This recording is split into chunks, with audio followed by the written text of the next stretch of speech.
कादरी है ना हम लोग अल्हम्दुलिल्लाह। जरा एक बात सुन ले, तवज्जो रखें आप इधर, एक बात सुने। हुजूर गौसे आजम के एक मुरीद थे, सफर कर रहे थे। उस दरमियान एक अल्लाह के वली थे जिनकी विलायत की शोहरत उस वक्त पूरी दुनिया में थी, और खास तौर से उस वक्त बगदाद के अतराफो अकनाफ में उनकी शोहरत थी। तमाम मुस्लिम ममालिक में लोग उनको जानते थे, जिनका नाम उलमा ने लिखा है अब्दुर रहमान तफसोंजी। वो शहर तफसोंज के रहने वाले थे। एक मरतबे वो अपने मुरीदीन के दरमियान बैठे थे, और बैठे बैठे उन्होंने कहा अपनी तकरीर में दौराने खिताब, उन्होंने कहा अल्लाह ने मुझे विलायत में वो मर्तबा अता किया है, अल्लाह ने मुझे विलायत में वो मकाम अता किया है जैसे कि बाज परिंदे को अल्लाह ने तमाम परिंदों के दरमियान मर्तबा अता किया है। जिस तरह बाज तमाम परिंदों का सरदार है, वो फरमाते इसी तरह मैं तमाम वलियों का सरदार हूं। उसी वक्त उनकी महफिल में हुजूर गौसे आजम के एक मुरीद बैठे थे। हुजूर गौसे आजम के एक मुरीद बैठे थे जो हुजूर गौसे आजम से मुरीद थे। हम अपनी जबान में कह सकते हैं कोई कादरी बैठा था। उलमा फरमाते जैसे ही उन्होंने ये बात कही कि मेरा मर्तबा और मुझे तमाम औलिया पे ऐसे फौकियत हासिल है जैसे बाज परिंदे को तमाम परिंदों पर फौकियत हासिल होती है, हुजूर गौसे आजम के जो मुरीद थे उठ करके खड़े हो गए और उन्होंने कहा कि तुम्हें जो भी अपनी शान बयान करनी है बयान करो, मैं उस पर कोई एतराज नहीं करता हूं, लेकिन अगर तुम ये कहते हो कि अल्लाह ने इस वक्त तुम्हें तमाम औलिया का सुल्तान बना करके भेजा है तो मैं ये बात मानने के लिए तैयार नहीं हूं। अगर तुम अपने दावे में सच्चे हो तो आओ मुझसे मुकाबला करो। तो फरमाते उतने में हजरत अब्दुर रहमान तफसोंजी के जितने मुरीदीन बैठे थे सब खड़े हो गए, इसलिए कि उनके सामने उनकी पीर से बहस की जा रही थी, उनके पीर से मुबाहसा किया जा रहा था, कौन मुरीद बर्दाश्त कर सकता है। तमाम मुरीदीन खड़े हो गए।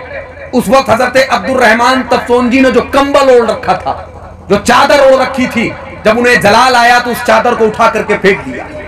जब चादर को उठा करके फेंका तो उनके जिस्म से अनवारो तजल्लियात की बरसात हो रही थी, एक नूर निकल रहा था, एक रोशनी निकल रही थी। हजरत अब्दुर रहमान तफसोंजी ने अपने सारे मुरीदों को रोका और रोकने के बाद कहा बैठ जाओ, इस शख्स से मुकाबला करना आसान नहीं है। मैं अपनी निगाहे विलायत से देख रहा हूं, ये कोई आम शख्स नहीं है, ये अल्लाह का बड़ा मुकर्रब बंदा मालूम होता है। हजरत अब्दुर रहमान तफसोंजी कहते हैं आखिर तुम हो कौन, तुम्हारा नाम क्या है?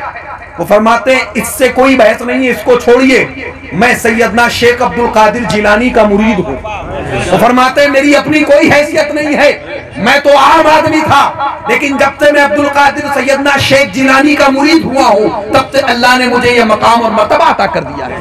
हजरत अब्दुल रहमान तफसोंजी फरमाते हैं अच्छा अपना कंबल ओढ़ लो, अपनी चादर ओढ़ लो, बहस करने की जरूरत नहीं है, परेशान होने की जरूरत नहीं है। लेकिन वो कादरी थे, डरते किसी से नहीं है कादरी। और हुजूर गौसे आदम खुद फरमाते हैं मुरीदी ला तख्फ, फरमाते हैं मुरीदी तू किसी से ना डर, इसलिए कि अल्लाह खुद मेरा रब है, मैं तेरा पीर हूँ।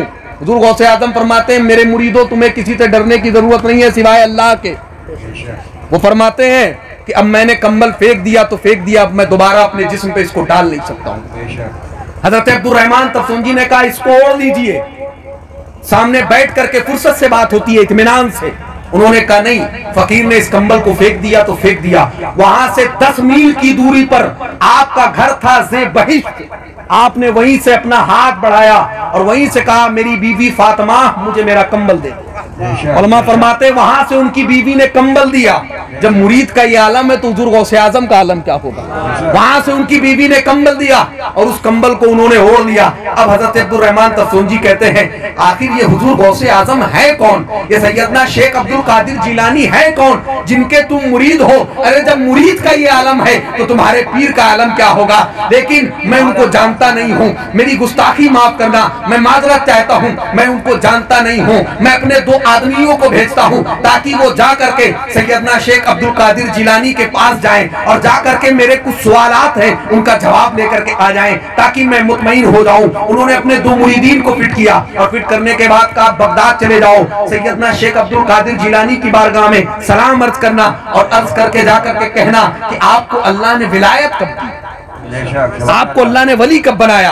हजरत अब्दुल रहमान तफसूंजी फरमाते हैं इसलिए कि मैं अल्लाह की बारगाह में मुतअद्दिद मरतबे जा चुका हूँ, मैं अल्लाह की बारगाह में कई मरतबे जा चुका हूँ और मैं हमेशा जाता हूँ और आगे भी जाऊंगा, लेकिन इससे पहले कभी मैंने आते जाते वक्त कभी तुम्हारे पीर सैयदना शेख अब्दुल कादिर जिलानी को अल्लाह की बारगाह में नहीं पाया है। वो फरमाते तमाम औलिया से मेरी मुलाकात होती है, लेकिन तुम्हारे पीर सैयदना शेख अब्दुल कादिर जिलानी को मैंने कभी अल्लाह की बारगाह में नहीं देखा है। इसीलिए मैं परेशान हूँ, जाकर के उनसे पूछ लेना कि अल्लाह ने तुम्हें विलायत कब दी है। अभी उनके दो मुरीद इधर से चले हैं, हुजूर गौसे आजम को वहां खबर हो गई है, क्योंकि हुजूर गौसे आजम खुद फरमाते मैं पूरी कायनात को ऐसे देखता हूँ जैसे राई का दाना अपनी हथेली पे, पूरी कायनात को ऐसे मुलाहिजा करता हूँ, पूरी कायनात को ऐसे सामने रखता हूँ। जब हुजूर गौसे आजम के इल्म का ये मामला है तो फिर मेरे नबी के इल्म गैब का मामला क्या होगा? हुजूर गौसे आजम ने अपने दो मुरीदों को बुलाया, तवज्जो है, उधर से हजरत अब्दुल रहमान तफसूंजी के दो मुरीद चले हैं और हुजूर गौसे आजम ने अपने दो मुरीदों को बुलाया और बुलाने के बाद कहा फला जगह पर तुम्हें अब्दुल रहमान तफसूंजी के दो मुरीद मिलेंगे, उनसे जाकर के उनको ये जवाब दे देना, उनके पास कुछ सवालात हैं उनको ये जवाब दे देना, उनसे कह देना कि तुम्हारे पीर को हजरत अब्दुल रहमान तफसूंजी को फला तारीख फला दिन इस वक्त पे विलायत मिली है, वो विलायत भी अल्लाह ने मेरे हाथों से उन्हें अता की है। फरमाते जाकर के उनसे कह देना कि अल्लाह ने फला दिन फला तारीख को तुम्हारे पीर का एक मर्तबा ऊंचा किया है, वो मर्तबा भी मेरे हाथों से अल्लाह ने ऊंचा करवाया है, वो मामला भी मेरे, वो काम भी मेरे हाथों से अमल पजीर हुआ है।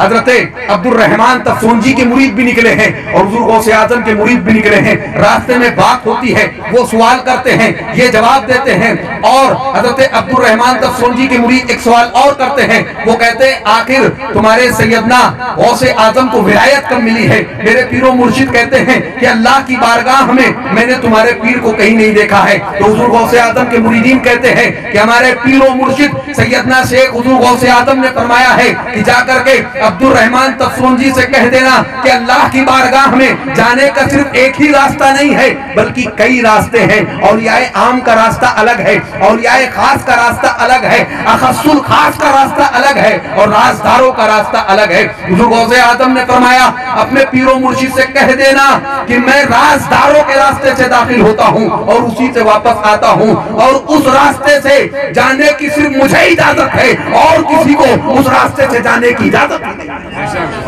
जब वो वापस आए आकर के पूरा मामला हजरत अब्दुल रहमान तफसूंजी को बताया और बताई फला तारीख को आपको विलायत दी गई, फला तारीख को आपका मर्तबा ऊंचा किया गया। तो हजरत अब्दुल रहमान तफसूंजी फरमाते हैं कसम है उस रब की जिसकी कब्ज़े कुदरत में मेरी जान है, जो जो बातें सैयदना शेख अब्दुल कादिर जिलानी ने बताई है वो सारी बातें 100% सही है। उसी तारीख को अल्लाह ने मुझे वली बनाया है, उसी तारीख को अल्लाह ने मेरा मकाम ऊंचा किया है और वो सही फरमाते हैं कि जो राजदारों के रास्ते से दाखिल होता है उससे मेरी मुलाकात नहीं होती है और उस रास्ते से सिर्फ उसी को दाखिल होने की इजाजत है जो तमाम औलिया का सरदार और आका। ये शान है हुजूर गौसे आजम की।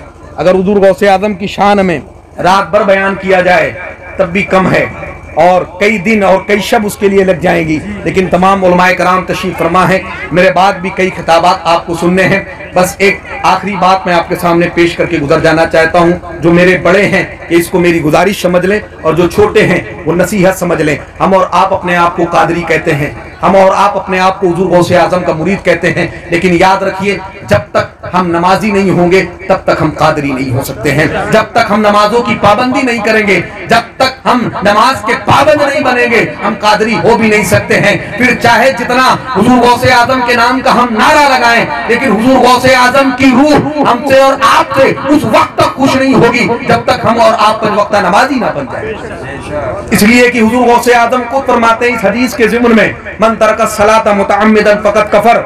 हुजूर गौसे आजम फरमाते हैं इसलिए कि आप हम्बलियुल मसलक हैं। हुजूर गौसे आजम फरमाते हैं मेरे नजदीक जिसने जानबूझ करके एक वक्त की नमाज छोड़ दी वो काफिर ही हो गया। हुजूर गौसे आजम फरमाते हैं आपका कौल है, फरमाते हैं कि बेनमाजी को कर्ज ना दो, इसलिए कि जो अल्लाह का कर्ज अदा नहीं करता है वो तुम्हारा कर्ज क्या अदा करेगा। हुजूर गौसे आजम फरमाते हैं अगर बेनमाजी का इंतकाल हो जाए तो उसे मुसलमानों के कब्रिस्तान में दफन तक ना करो। हुजूर गौसे आजम फरमाते हैं कि बेनमाजी इस लायक नहीं है कि उसे ईमान वालों के कब्रिस्तान में दफन किया जा सके। तवज्जो करें, आप होश के नाखून लें, जरा दिल से सोचे कि जो गौसे आजम बेनमाजी को मुसलमानों के कब्रिस्तान में दफन करना ये गवारा नहीं करते हैं, वो अपने मुरीदों में किसी बेनमाजी को कैसे बर्दाश्त कर सकते हैं। हुजूर गौसे आजम फरमाते बेनमाजी के पास बैठने से भी बचो। आप फरमाते इसलिए कि बेनमाजी पे अल्लाह की नहुसत नाजिल होती है। आगे हुजूर गौसे आजम फरमाते अगर तुम किसी रास्ते से आ रहे हो, हुजूर गौसे आजम का ये जुमला है, ये कौल है, आपने फरमाया अगर तुम किसी रास्ते से आ रहे हो और तुम ये देखो तुम्हारी नजर पड़े, तुम किसी गली से गुजर रहे हो और गली की कैफियत और हालत ये हो कि गली इतनी पतली हो, इतनी तंग हो, तवज्जो रखिएगा आखिरी बात, गली इतनी तंग हो कि सामने से तुम देखो कि कुत्ता आ रहा है जो लीचड़ में, जो कीचड़ में लटपट है, वो फरमाते तुम सामने से देखो कि एक बेनमाजी शख्स आ रहा है और गली इतनी तंग है कि तुम्हें किसी ना किसी के तरफ होना पड़ेगा, तुम्हारा जिस्म किसी ना किसी की तरफ जरूर लगेगा, किसी ना किसी से जरूर टच होगा। तो हुजूर गौसे आजम फरमाते हैं तुम उस बेनमाजी की तरफ मत होना जो नमाजों को छोड़ता है, जो नमाजों को नहीं पढ़ता है, इसलिए कि अगर उसके जिस्म से तुम्हारा जिस्म टच कर गया, तुम 7 समंदर से गुस्ल कर लो तब भी पाक नहीं हो पाओगे। ये बेनमाजी की नहुसत है। हुजूर गौसे आजम फरमाते हैं अगर तुम्हें होना पड़ जाए तो तुम उस कुत्ते की तरफ हो जाना जिसके ऊपर कीचड़ लगा हुआ है। अगर उसके जिस्म का कीचड़ तुम्हारे जिस्म से लग गया, चंद पानी कतरे से धुल लोगे, पाक हो जाओगे। लेकिन बेनमाजी की नहुसत अगर तुम्हारे साथ लग गई तो 7 समंदरों से गुस्ल कर लो तब भी पाक नहीं हो पाओगे।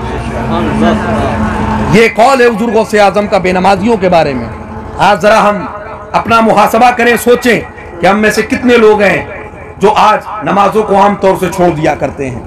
आज नमाज छोड़ना माज़अल्लाह मुसलमानों के लिए कोई बड़ा अहम मसला रह ही नहीं गया। यही वजह है कि आज दर दर की ठोकरें खा रहे हैं, आज परेशान हैं, इसलिए कि उस रब की बारगाह में जाने का मौका ही नहीं मिलता है जिस रब ने इतनी नेमतों से नवाजा है। इसलिए नमाजों की पाबंदी करिए। हुजूर फरमाते हैं अस्सलातु इमादुद्दीन, अस्सलातु मेराजुल मोमिनीन। हुजूर फरमाते हैं जिसने नमाज छोड़ दी, हुजूर फरमाते हैं जिसने नमाज छोड़ दी जानबूझ करके, हुजूर फरमाते हैं वो काफिर हो गया। साहबा फरमाते हम अपने जमाने में मुसलमान और गैर मुस्लिम में फर्क ही नमाज की बुनियाद पर करते थे। वो फरमाते जो हमारी नजरों में नमाज पढ़ता था वो मुसलमान होता था और जो बेनमाजी होता था नमाजों को छोड़ता था हम उसे काफिर तस्वुर करते थे। ये तमीज थी, ये फर्क था। आखिरी एक हदीस आप सुन लें बेनमाजियों के ताल्लुक से। एक मरतबा हुजूर की बारगाह में सहाबा ने अर्ज किया अल्लाह के नबी सल्लल्लाहु अलैहि वसल्लम जहन्नम का सबसे सख्त अजाब क्या है, सबसे हल्का अजाब क्या है, जो जहन्नमियों को सबसे हल्का लाइट अजाब दिया जाएगा वो क्या होगा, सबसे आसान अजाब। तो हुजूर ने फरमाया जहन्नमी इंसान को एक आग का जूता पहना दिया जाएगा जिसमें अंगारे होंगे, आग होगी, वो जूता पहना करके उसे जहन्नम में डाला जाएगा। ये जहन्नमियों का सबसे सहल, सबसे आसान अजाब होगा। साहबा अर्ज करते हैं अल्लाह के नबी रो करके साहबा ने अर्ज किया हुजूर जब ये सबसे आसान और सबसे हल्का अजाब है तो सबसे सख्त अजाब क्या होगा। तो मेरे नबी ने फरमाया मेरे सहाबा अगर तुम्हें मालूम हो जाए कि जहन्नम का सबसे सख्त अजाब क्या है तो तुम में से कुछ लोग उस अजाब को सुन करके उनकी रूहें निकल जाए। हुजूर ने फरमाया अगर तुम्हें पता चल जाए कि जहन्नम में सबसे सख्त अजाब क्या होगा तो तुम्हारे में से न जाने कितनों की रूहें निकल जाएं और इन जानवरों को अगर पता चल जाए तो ये जानवर खौफ से इंतकाल कर जाएं। साहबा ने अर्ज किया अल्लाह के नबी मेरे माँ बाप आप पे कुर्बान, ये अजाब दिया किसे जाएगा। मेरी माँ और बहनें भी तवज्जो करें, इसलिए कि जैसे नमाज मुसलमान मर्दों पे फर्ज है ऐसे ही औरतों पे फर्ज है, दोनों की फर्जियत में कोई फर्क नहीं है। जैसे इन पे फर्ज है वैसे आप पे भी फर्ज है। कोई उज्र काबिल कबूल नहीं होगा, कोई हालत काबिल कबूल नहीं होगी, इसलिए नमाजों की पाबंदी करें। साहबा अर्ज करते हैं अल्लाह के नबी फिर सबसे सख्त अजाब क्या होगा। हुजूर फरमाते हैं अगर उसको सुन लो तो तुम इंतकाल कर जाओ। साहबा अर्ज करते हैं अल्लाह के नबी आखिर वो अजाब दिया किसे जाएगा। तो हुजूर फरमाते हैं वो अजाब सिर्फ और सिर्फ बेनमाजियों के लिए होगा। हुजूर ने फरमाया वो नमाज वो अजाब जिसे सुन करके तुम्हारी रूहें निकल सकती हैं, वो अजाब सिर्फ और सिर्फ बेनमाजियों को दिया जाएगा। इसलिए नमाजों की पाबंदी करें। हुजूर फरमाते हैं, जिसको फारसी में यूं कहा गया है, रोजे महशर की जागुदास बुवत, अव्वले कुशिश नमाज बुवत, कल क़यामत के दिन फर्स्ट ऑफ ऑल सबसे पहले जिस चीज का सवाल होगा वो नमाज का सवाल होगा। हुजूर फरमाते हैं, जो नमाज के सवाल में बच गया उसका बेड़ा पार है, और जो नमाज के सवाल में फंस गया फिर उसकी बख्शिश के बिलाले लग जाएंगे। जो नमाज में बच गया वो फिर बच गया, जो नमाज में फंस गया वो फिर फंस गया। कोई इबादत बिना नमाज के कबूल नहीं है, इसलिए नमाजों की पाबंदी करें। बस इस शेर के साथ अपने खिताब को समेटता हूँ कि जिंदगी ये नहीं है किसी के लिए, जिंदगी है नबी की, नबी के लिए। ना समझ मरता है जिंदगी के लिए, जीना मरना है सब कुछ उन्हीं के लिए। और मसलके आला हजरत पे कायम रहो, जिंदगी दी गई है इसी के लिए। और अख्तरे कादरी खुद में चल दिया, खुद वाह है हरे कादरी के लिए।